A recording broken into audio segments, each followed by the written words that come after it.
Yes, I have. I'll try the food and everything. Yeah, you know that. I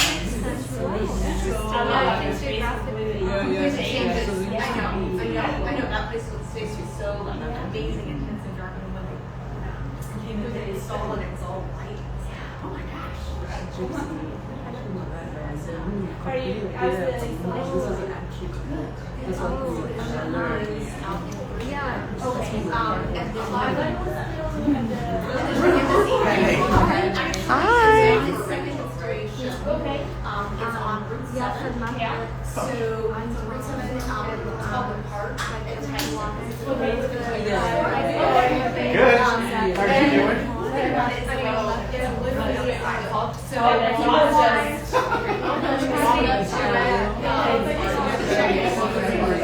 I just think that I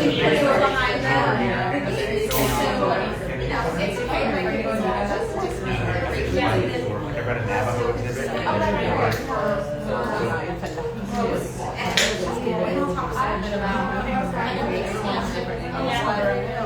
What the house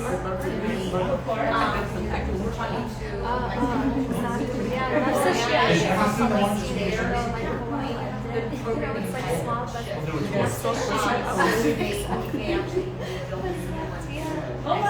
Cheers.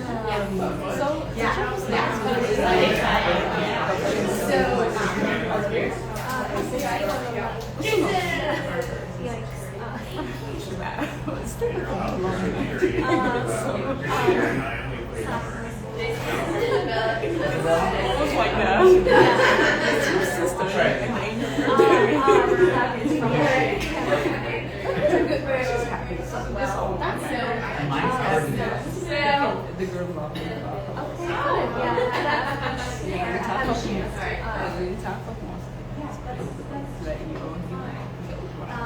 Hi. How's it going? So much fun. We're here now. We're here. Yeah. Well, thank you all for coming tonight for the closing artist talk for the Nomadic House project. It's been an absolute delight working with Courtney and the Icebox Collective and other collaborators for the past month. And so Courtney Appelquist is here today to share a little bit more about not only the Nomadic House project, but also several other projects that the Icebox Collective have done, and talk about just some overarching themes and how they all kind of relate together. So I'll open it up to you. Fantastic. Yeah. Thank you so much. Yeah, and now that's fine. Yeah, so and just so you know what you're looking at, and we'll put this back on at the end, that this was a piece that was part of the whole show that's been running for a month, but we just needed to switch it up a little bit in terms of the layout. So this is actually footage from a house in South Carolina, I think. And so it was, kind of went along with the themes of shelter and fragility, et cetera, et cetera. So, and Edgar Indris is a part of the collective, developed this piece as part of the show.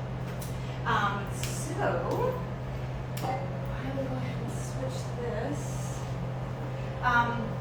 So this project, the Nomadic House, I think I'll switch it. It's so many good choices, but oh my gosh, they're all good. Katie, yes. You can't get the sound. No, I can't. 3 fingers. 3. You're magical. It's magical. And then it's gonna do that. Okay. Got it. Thank you all for coming. I'm Courtney Appelquist, but this is very much a part. This is a very collective project that just happened. I'm just gonna stand up. Hi. So this project was done by Icebox Collective. The collective was started a year and a half ago at the beginning of COVID with a guy named Edgar Indris. And so we have Gina Davis, Jeremy Kunkel, and Reed Griffith. So the Nomadic House project, very much a collective effort, and not only the collective, but also we've had Arena Coutier has partnered with us, and then so many other volunteers to come help with the actual installation. Jason Hammaker, everyone at Transformer. So this has very much been a collective effort in terms of response. The Nomadic House is our direct response to the immediate response to Ukraine. However, it is also part of a larger observation and response and conversation about shelter and housing, how and the repetitive nature of loss. So the way we this exhibition that you see here is in support of the installation, a sculptural installation, which is a mobile installation. It started off at the Czech Embassy. There's an image on the wall over there. And we'll see more of this is the concept image that we did of the house. All of the clothing was donated by the public as a act of solidarity and symbolic response. And at the same time, we've highlighted a number of organizations, humanitarian organizations, as a call to also take pragmatic action and come to the humanitarian aid of that immediate need. But the Nomadic House, in terms of a symbol of shelter, is it's an expanse of some of the previous work that we've been doing throughout the pandemic. That response to shelter. You know, we're in our societies in a moment of very drastic change, very dramatic change, and it's all kind of down to sound bites, and we move on very quickly, and our memory is very short, and yet these are really long and complex and ongoing issues. COVID, which is why I'm standing here by myself tonight, because so many people that were supposed to be here talking on a panel have been affected by COVID, and yet we are already moving past it in our minds.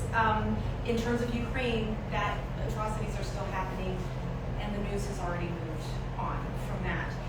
In climate change, we're needing to have massive responses right now, and we can't even seem to continue to focus. So the idea of a house, that symbol of house, is this connective thread, and the work that we've been doing with all of the work with the collective. The first project called Taxonomy of Breathing, we have this kind of overarching title of acts of forgetting and remembering.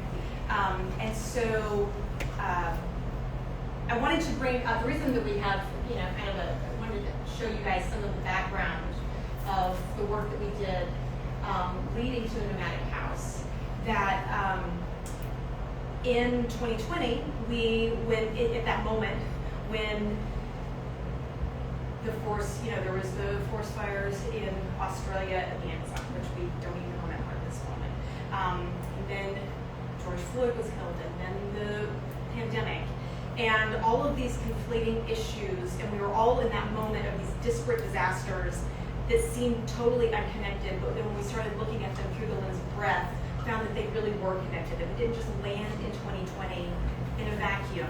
Issues of colonization, different, in terms of shelter, domestic violence, all kinds of conflating pandemics that came together. And so we started charting all of that into a diagram, but realizing that it wasn't, it was just the two of us kind of trying to get our perspective down. We sent it to 100 people around the world to have them respond, and then send those responses back, and then we aggregated all of that information, which turned into this aggregated map.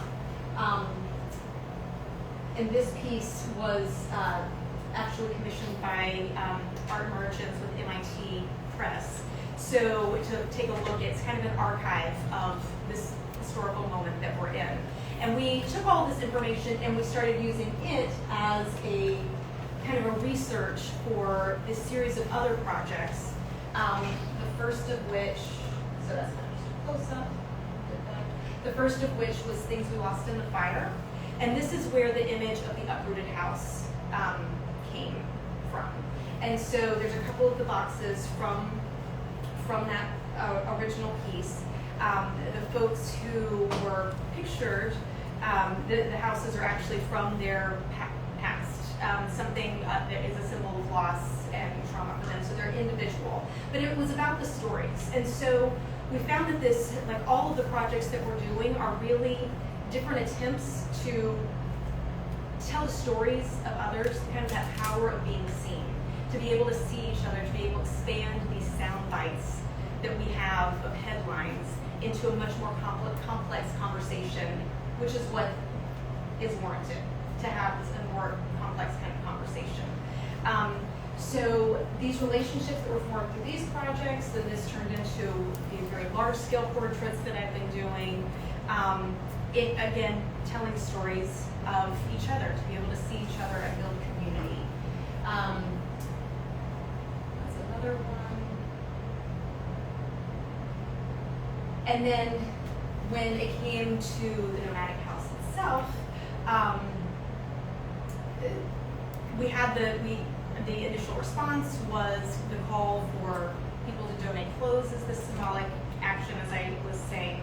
And then we realized that the idea of the house, that symbol, to be able to move it around as a platform for dialogue, to be able to start talking about these more complex issues. So that's really what the Nomadic House is. It's designed to be able to move around to different locations and to collaborate with, other artists, other activists who want to have a different kind of installation and expression around shelter. So the first installation was at the Czech Embassy. The piece itself is steel. It's kind of giant steel tinker toys in a way. Jeremy Kumpel is our sculptor who did just an amazing job of doing this. And then we had a million volunteers, many of them here, to help with the clothing installation. So in that sense, it's really been a very collective dialogue just in the action of so many people coming on board and being supportive of the project itself. And so this was the first installation at the Czech Embassy, where we had a opera performance and fundraising opportunity there. And then the second installation, where it is right now, is on 7, like Highway 7 in Tysons, outside of the park, which is an old container store space, and now this kind of community activation with Celebrate Fairfax. So, and I kind of forgot to mention back at the beginning when we were doing the taxonomy and breathing project, we did actually receive a grant from Arts Fairfax, which has helped us to be able to realize a lot of these projects. And now we're in a moment of building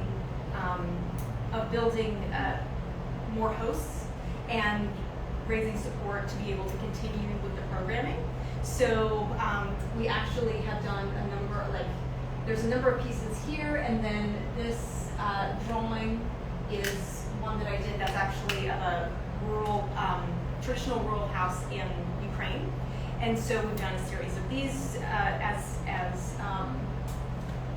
prints, an open edition of prints. And so all of the funding from that splits to go between the Nomadic House project and going to, we're sending the rest to World Central Kitchen. It has done such amazing work also, not just in Ukraine, but everywhere in terms of feeding people. So that is a little bit about Nomadic House. I would love for, I don't know if anyone has any questions. This was originally supposed to be a much more collaborative conversation, but everyone's got COVID, so. Can I be a little collaborative? Would you please? That would be fantastic. Jason Hammaker, Lost I'm Origins, Jason. everyone. I'm not part of the Icebox Collective, but I'm extremely active with them. And one of the things when this whole concept was kind of coming together, I was in Death Valley celebrating my father's 75th birthday and got stuck and almost didn't make it out to tell his tale. And I come home and we've got all this. I think it's important to talk about how difficult the first concept was with getting people to actually participate. Because that was huge. That was huge. That was huge. The initial thought, thank you, when Russia first invaded Ukraine and there was this kind of just very, like, what can we do? We have to respond to this in some way. And we had this idea of the blue and yellow clothing in the colors of the flag to be donated by the public, almost in a flash mob kind of sense, to have this giant showing. In a kind of rogue style, install it. And it was really interesting to be in a place where everyone that you talked to felt very passionately about absolutely, and then when it actually came to it, well, Transformer was amazing and collected probably as many clothes as anyone, but it was absolutely much more difficult and kind of a circular problem. Be like, okay, we want to do something that's this platform, giving people an opportunity to have something physically to do. Sometimes you just have to get in motion. There are so many issues and problems that need help, and we can be overwhelmed with all of them to the point of being a little bit numbed. And then we've got the added factor of social media and slacktivism of, hitting like and feeling like you did something. And so, but to be needing to, have the public's help to be able to start the project in the first place was kind of an interesting thing. And so when we didn't have a mountain of clothes, there was a lot of inaction. So I remember a very specific conversation of me being like, the whole concept was they wanted to provide this to engage the public, to have the public come, and then as a unit we can all kind of reflect on how messed up everything was.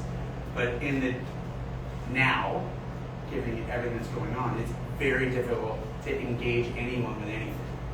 So I have this very heart to heart. I was like, look, you guys are some of the most gifted artists I've ever seen. It's cool to have John and Ringo go around and encourage people to do a bunch of karaoke. It is fucking sick to see the Beatles play live. I was like, get on stage, make something, right? Yeah. And then it turned into, what is it going to be? And then it turned into from like concept to like, we're going to make this house, and then it's now where we are. I mean, this is like, talk about this. This is crazy. It is. So, well, thank you. It's charcoal. It is. It's charcoal. So this, the imagery of the uprooted houses is one that has just at every step along the way rung true in a million different ways. Honestly, even with what's happening with Roe versus Wade, like it's just on every level that uprootedness and dismantling of our structures rings true. And so a lot of it, but also the fact that I just wanted to do it in charcoal, like this is about to get washed off the wall starting tomorrow. So it's about the conversation right now. It's about making something, it's about making a statement that makes us stop, makes us reflect, but it is about the conversation, not about the piece.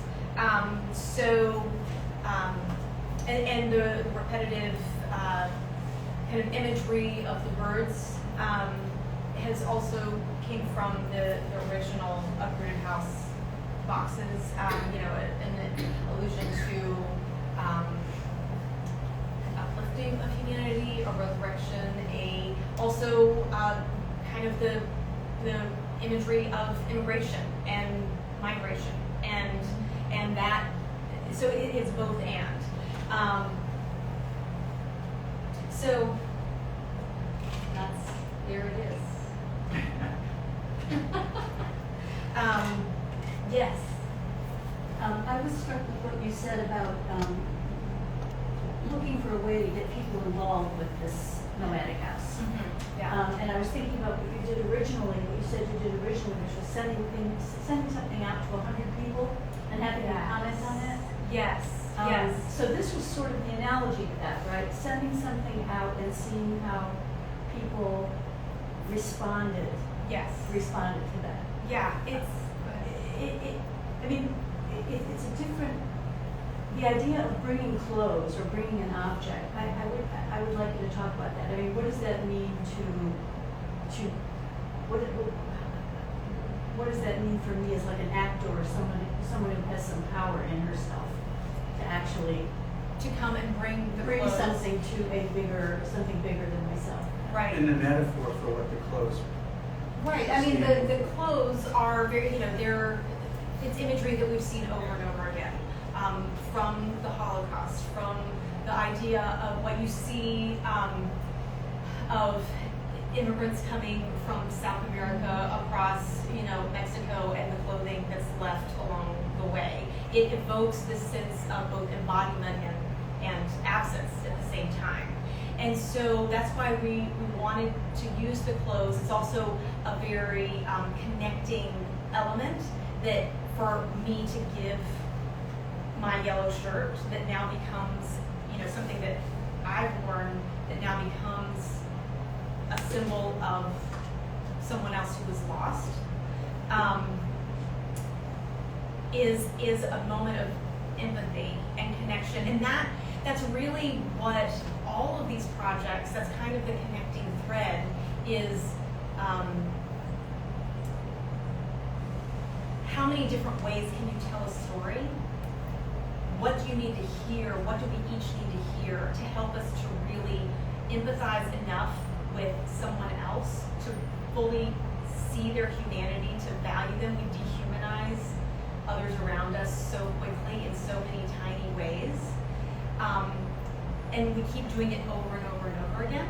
And a lot of that is this headline soundbite kind of culture where you take these very complex issues and you can't hang on to that for very long. It's very emotionally charging, some of these headlines, and yet you can't get into the conversation. And so the first thing with the map, put your story in. Like, this is a million different connecting issues that we're seeing from our perspective. This is a global situation that we're in.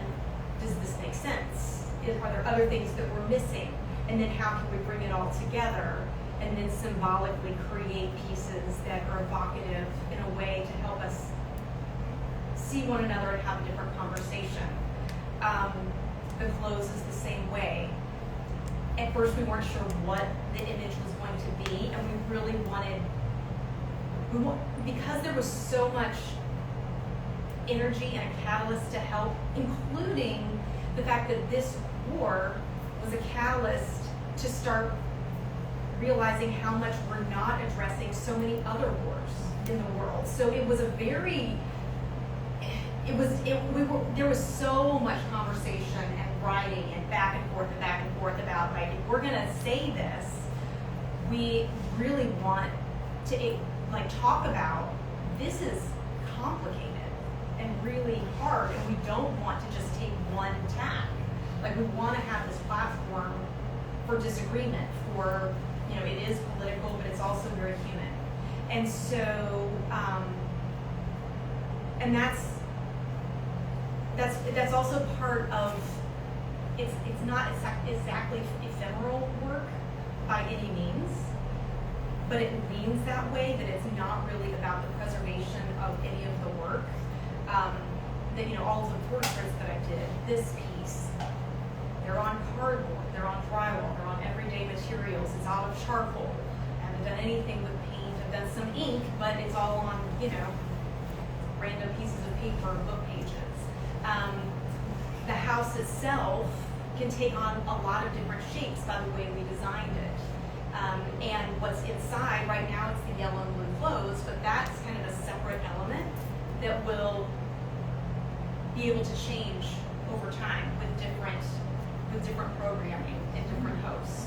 So it really is trying to create space for conversation rather than making direct statements.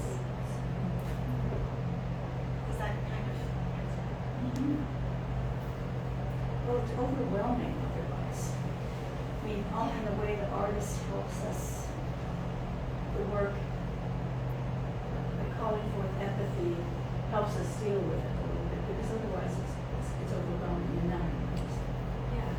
Yeah. And and by no means is this comprehensive, but it creates some kind of start point. That was the idea of the clothes and the symbol. It's like, there's a lot of pushback. Well, are these clothes going to Ukraine? No, they're not. It's a symbol, but it was this moment of like, I'm physically going to do something, and while you come here to do this symbolically, this is your, like, look at these 5 different organizations. And the reason we didn't pick just one originally was that we wanted people to take ownership. There were different ways that people would want to give. For me, it very much rang. It was very strong for me, like the World Central Kitchen Fund with the food and just feeding the physical needs of it. Los Angeles is an amazing thing, the amount of places that it is in the world. But there was also organizations that did legal aid and trying to help people be placed and working with children, like to be able to take ownership and do something that rings true for you, because it's endless to the point of numbing.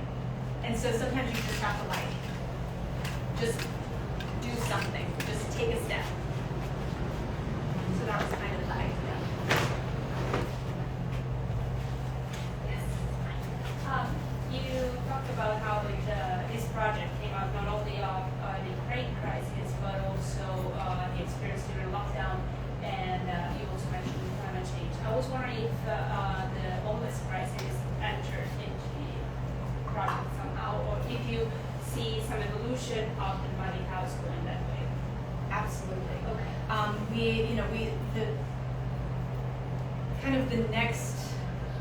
We have been talking with the Mexican Cultural Institute, and or possibly even going to be building a new one in Mexico, which is talking about, immigration from South America.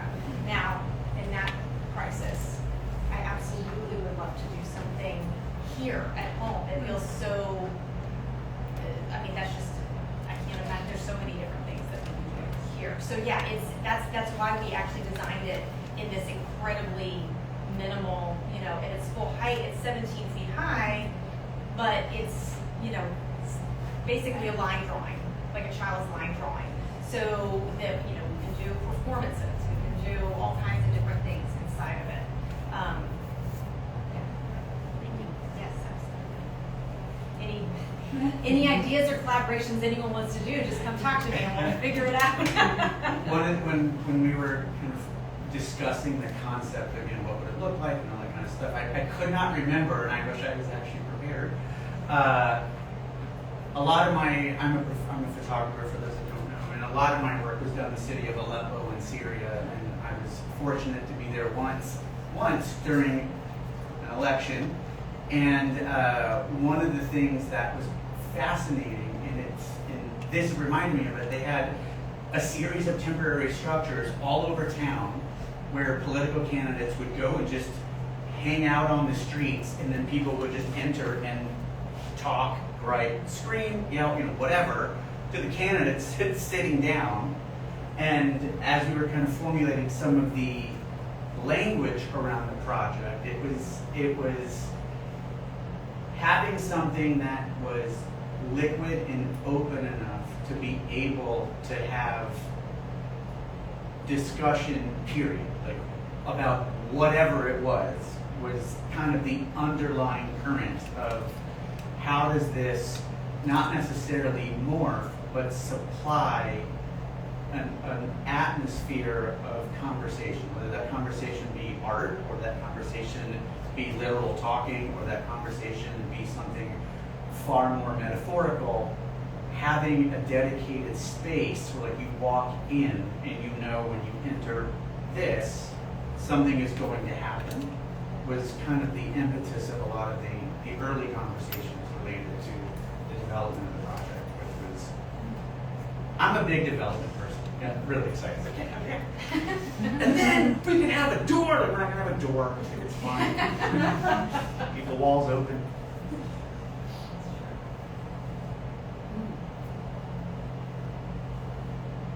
So you mentioned that the structure itself is 17 feet tall.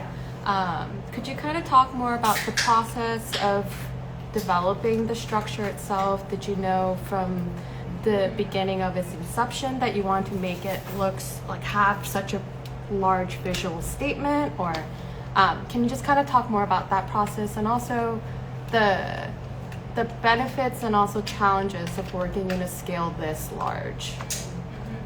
Thank you. So when we decided to go with this idea of the house and just different sketches, this idea of something, and I'll go back to actually the concept sketch.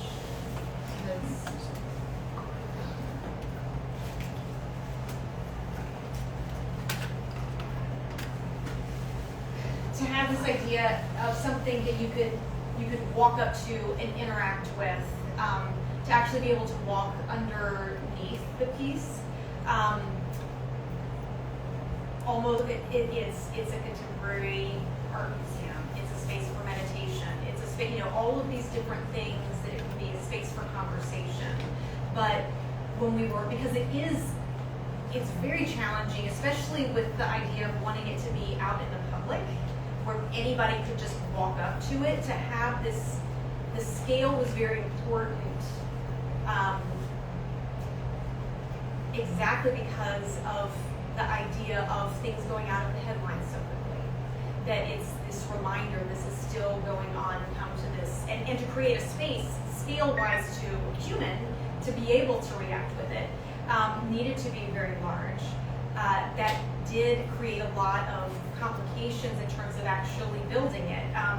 And the nature of the project being in response to something happening real time and wanting it to be up very fast. And then all of a sudden you do have to get permits. And we're like, hey, isn't everybody is jazzed about wanting this to happen as we are? And can't we kind of snake around and just, no, you can't. You can't. That doesn't happen in terms of public space. So then it was, the EU actually really wanted to have this outside of their space. And they're like, cage 22nd. There wasn't space to make that happen. And so in terms of working with other embassies, the Czech embassy was the first installation of it. But again, with the speed, so they have a gigantic, beautiful lawn, so there's plenty of space for that. And it was a wonderful place to have it. It was behind a locked gate, so we had to create opportunities for people to be able to come in and actually interact with it. But that was okay, because it allowed us to continue to work with the piece at that scale and that speed. It's definitely been a kind of a work in progress, and that's also, but because of it being a participatory piece, in some ways, that was an okay thing to do. It would be amazing to be able to just erect this gigantic thing and it be perfect and amazing. But then in some ways that's a statement again, and this is a participatory thing. We're calling on organizations who have space and want to host it and help us with the programming, because that's been a whole nother thing. So it's still very much a work in progress, and trying to build that network of folks who can help with the programming and help with the space. And to continue to be able to do something this large also takes funding. And so that's another layer of it. But with the house and the longer conversation, all the time, you know, so it's kind of a both immediate and long term. Yeah. Thank you. And any local housing advocacy organizations expressed an interest in using it, using the space? Not yet. Not yet. It has been going kind of so quickly from one place to the next. Yeah, if you've got some contacts, I would love to talk to somebody about that. So sky's kind of the limit. Yes. So from the beginning, did you decide to do the house? You know what you're going to do, or you were thinking about other ideas, or this was your first idea to do this house? No, we actually have, I think we only have the sketches from, I mean, the first one was this kind of mountain of floats, right?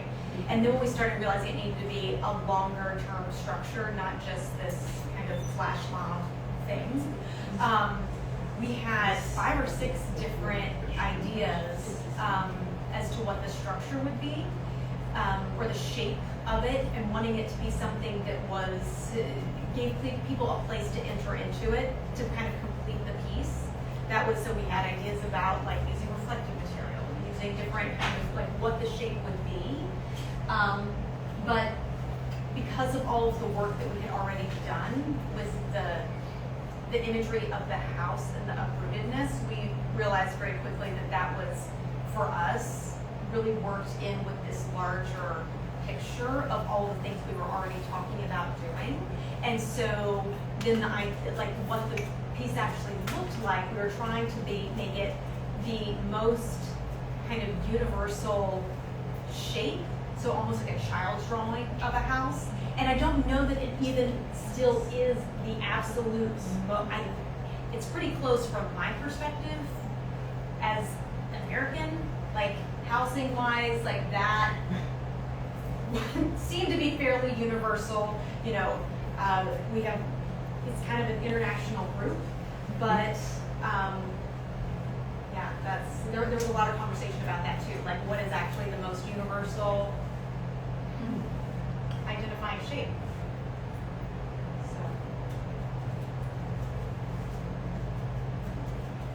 So what the most thing that you learned from the whole program? Like one thing, the biggest thing that you learned out of all that. Gosh, that's a really good question.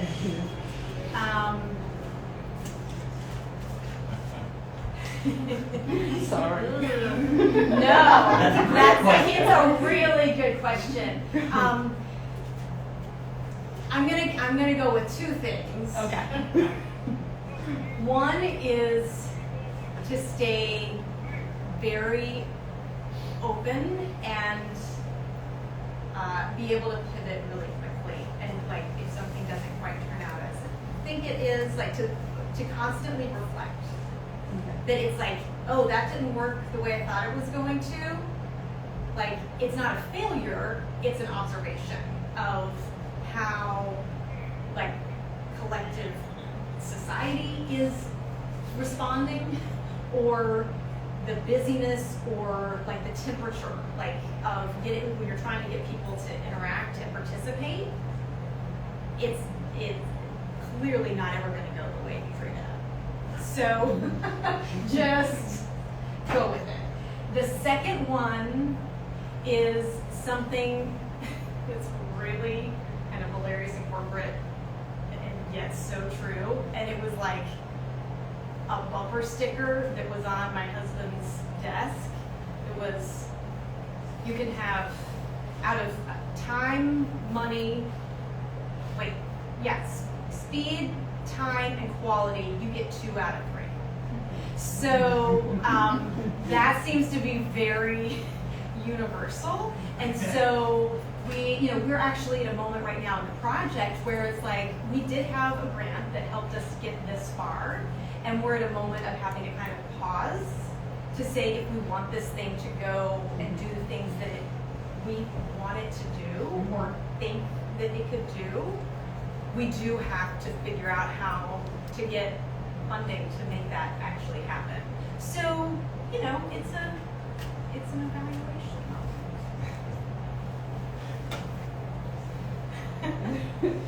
I'm sure there's one thing happening that exceed your expectation during the program. The thing that has exceeded my expectation is the amount of support and people coming around. Within our collective, there has been a lot of life things happen. So out of the 5 of us, it's really been not 5 of us who've been able to be participating in it for all kinds of various reasons. And yet I've been completely overwhelmed with the amount of people who have very solid, busy art practices and life practices, and the amount of expertise that has come into this project and the support. Transformer has been from the beginning, what can we do? You know, and then we built something that was literally the size of this space. And so they were cool. And so, you know, they were whatever, literally whatever you want to do, and have been absolutely amazing. So that's been really encouraging, that even if the game plan that we set out for it didn't happen, so many other things have happened. And, you know, time. What I bring to the collective is the painting and the drawing. So in this particular space, I did do most of what you see in this particular space. But that has generally been a very straightforward, I paint a painting, I present the painting, I sell the painting, I move on. This is a very long and complex and wonderful way to work, that you can get you can create such a more rich conversation by collaborating and we can make such a better thing together than with one mind. And so that has been awesome. Yeah, and I feel very much like this is a very living project. This is a great space to kind of expand these ideas and to be able to make, these teeny weeny little ink drawings that I was doing gigantic out of charcoal on a wall. I don't have a wall this big. So, it was amazing to be able to have that kind of opportunity. So, yeah. And we'll see what happens next. Well, thank you so much. Thank you, absolutely.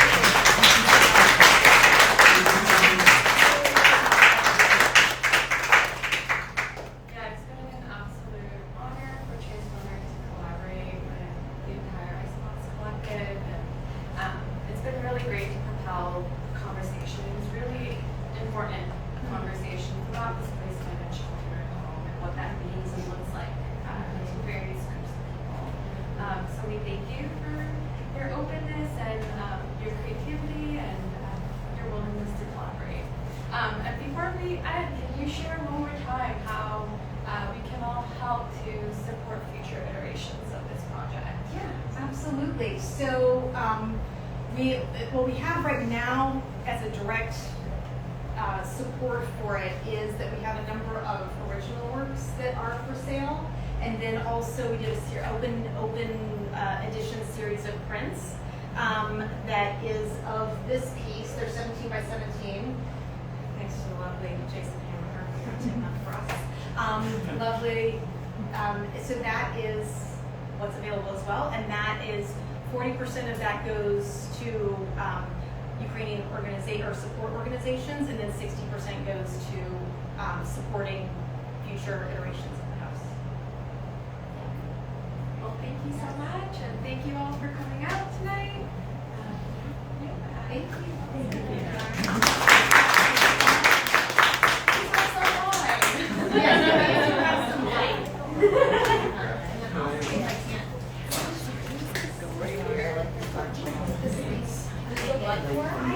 I can't get the video. How are you? You're so sorry. And regarding into the